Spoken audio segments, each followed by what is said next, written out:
اللہ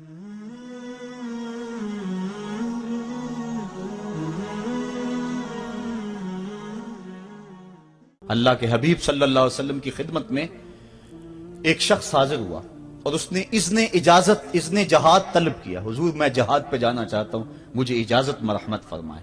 حضور نے فرمایا احیٌ والدا کا, کیا تیرے والدین زندہ ہیں؟ قالا نعم, عرض کی ہاں حضور میرے والدین زندہ ہیں. قالا ففیہما فجاہد, کہا جا ان کی خدمت کر, یہی تیرا جہاد ہے. ماں باپ کو بلکتا ہوا چھوڑ جائے اور آپ جہاد پہ چلا جائے, ماں فالج میں گری ہوئی ہے اور بیٹا تبلیغی گشت پہ چلا جائے, باپ تڑپ رہا ہے اور بیٹا پیر کی چوکھٹ پہ جھاڑو دیتا پھرے, اللہ راضی نہیں ہوگا. میں سچ کہتا ہوں, اپنے بھی خفا مجھ سے ہیں بیگانے بھی ناخوش, کہ میں زہر حلاحل کو کبھی کہہ نہ سکا کند. بات وہی کہتا ہوں سمجھتا ہوں جسے حق, نئے ابلائی مسجد ہوں نئے تہذیب کا فرزند. محمد عربی صلی اللہ علیہ وسلم سے بڑا پیر کون ہو سکتا ہے؟ لیکن حضرت وہ ویسے کرنی نہیں آ رہے. آقا کریم اپنے بٹن کھولتے ہیں اور کرن کی طرف, یمن کی طرف رخ کر کے لمبی سانسیں لیتے ہیں اور کہا میں رحمان کی خوشبو پا رہا ہوں. ایک دن صحابہ نے پوچھا, بندہ نواز جس کے لیے تڑپتے ہو, جس کی ٹھنڈی ہوائیں آپ کو آ رہی ہیں, وہ آپ کا بڑا پیار کرنے والا ہے؟ کہا ہاں میرے سے بڑی محبت کرتا ہے.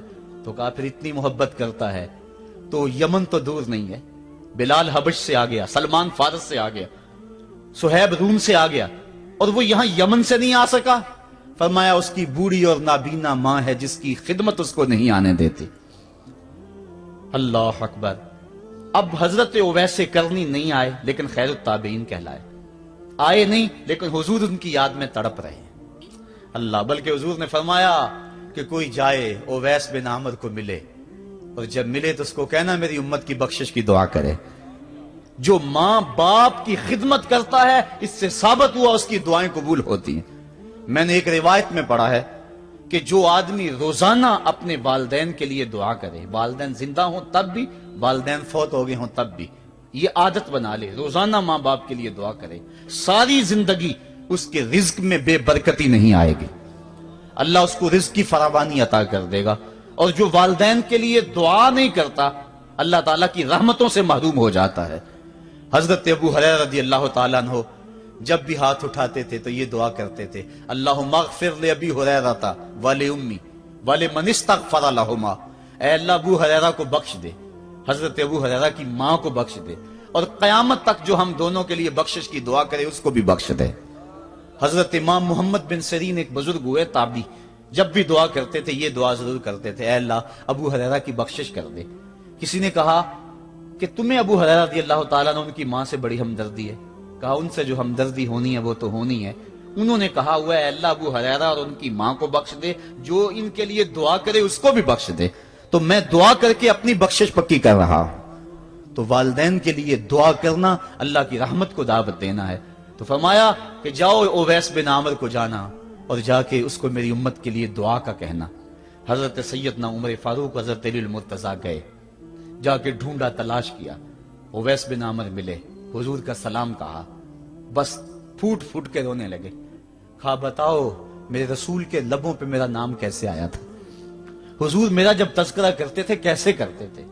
یہ درد دیکھا تو بولے کہ کیا آپ اتنی محبت رکھتے ہیں تو پھر ملنے کیوں نہیں آئے حضور کو, اتنا جو پیار رکھتے ہیں تو زیارت کرنے کیوں نہیں آئے. تو حضرت اویس کرنی نے بات کے رخ کو بدلا, کہا تم نے میرے رسول کو دیکھا, تم نے میرے رسول کی زیارت کی ہے؟ کہا ہاں ہم تو صبح و شام وہاں رہے ہیں. کہا پھر بتاؤ حضور کے یہ ابرو جڑے ہوئے تھے یا کھلے ہوئے تھے؟ اب دونوں حیران ہو گئے. کہا تم نے تو دیکھا میں نے تو دیکھا نہیں, تم بتاؤ نا, پھر میں تو گیا نہیں, مجھے کہتے ہو گیا نہیں, تم بتاؤ حضور کے ابرو جڑے ہوئے تھے یا کھلے ہوئے تھے؟ حیران ہیں. کہا حضور آپ ہی بتلائیے. کہا کوئی دور سے دیکھتا تو جڑے ہوئے نظر آتے, قریب آ کے دیکھتا تو کھلے ہوئے نظر آتے. یہ وہ ہے جو ماں کی خدمت کرتا رہا اور حضور کے دربار میں حاضر نہیں ہو سکا, لیکن حاضری اس کی تھی, وہ جہاں بھی تھا وہ نبی کے قرب میں تھا.